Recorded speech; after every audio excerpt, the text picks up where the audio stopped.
tous dans cette série de podcasts qui a pour but de vous aider dans l'appréhension de l'épreuve du grand oral.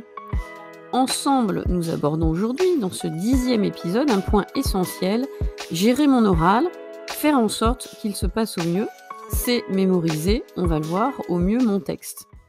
La fameuse mémoria, selon les critères d'Aristote. Souvenez-vous, vous avez déjà franchi l'étape 1 de l'inventio, vous avez franchi l'étape 2, la dispositio.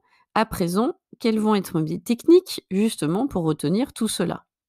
Car n'oubliez pas, le jour J, vous avez le droit à des notes. Mais cela doit rester des notes. Ne détaillez rien, sinon vous enlèverez le côté naturel de votre prestation. Pour autant, nous allons voir comment se préparer des notes, comment les utiliser pour bien mémoriser le tout. Retenez bien surtout l'idée, vos notes doivent rester un support de secours, rien d'autre, car rien de pire que de réciter un texte et ne pas regarder son jury. On va donc voir dans cet épisode les étapes à suivre pour rendre vos notes pertinentes, afin qu'elles soient vraiment vos alliés. Allez, étape 1, on rédige. Tout d'abord, écrivez le texte en entier. Développez entièrement de l'introduction à la conclusion et n'oubliez pas d'être attentif à vos transitions et vos effets de style. Étape 2, on décompose. Vous résumez chaque partie de votre oral en quelques phrases clés. Sur une autre feuille, mettez par exemple les données chiffrées que vous estimez importantes, les dates à ne pas oublier, les statistiques, bref, tout ce qui demande une mémoire très précise. Même si vous avez la mémoire des chiffres, faites-le, car on ne sait pas quel sera votre degré de stress le jour J. Étape 3, on résume. Ensuite, après vos phrases clés, réduisez-les à des mots-clés. Ces mots-clés doivent vous permettre, à leur simple énonciation, de déclencher les étapes de votre démonstration et vous permettre de savoir ce que vous devez développer. Utilisez par exemple des codes couleurs pour vos mots. Ainsi, votre mémoire visuelle sera sollicitée à bon escient. Avec cette étape, dites-vous que vous allez vous forcer à être le plus concis dans vos notes et c'est le but. Plus vos notes seront concises, mieux cela sera. Avec cette étape, dites-vous que vous allez vous forcer à être le plus concis dans vos notes. Et c'est le but.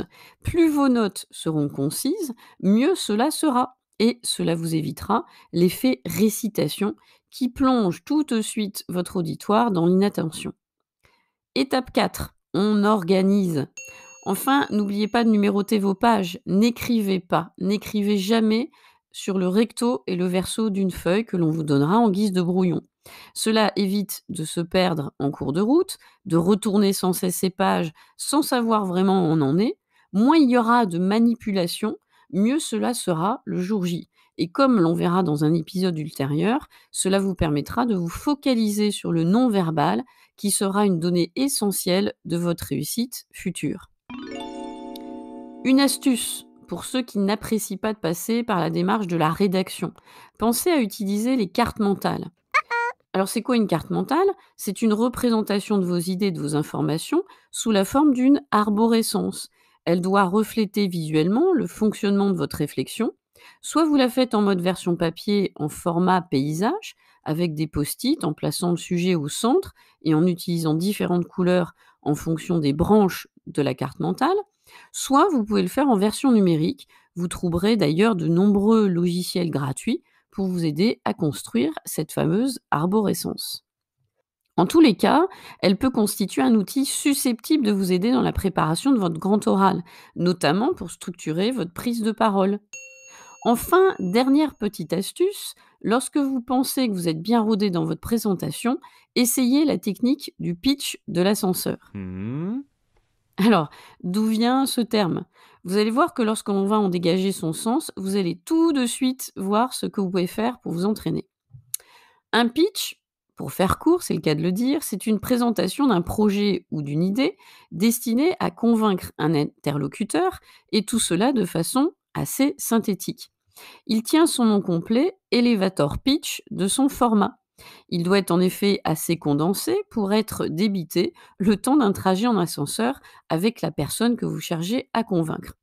Alors, vous allez me dire, ouais, mais votre trajet d'ascenseur, lui, il va durer quand même plusieurs minutes. Mais mettez-vous dans ces conditions face à des amis, des camarades ou de la famille et faites l'exercice, justement, de synthétiser et de convaincre en quelque temps. Cela sera très formateur Et plus vous le ferez, plus vous montrerez le jour J que vous êtes vraiment préparé à 100. De quoi se focaliser à présent sur un autre aspect de cette réussite future. Vous sortez de l'ascenseur. Mais de quelle façon? Comment vous allez justement faire parler votre corps? Eh bien, c'est ce que nous allons voir dans le prochain épisode.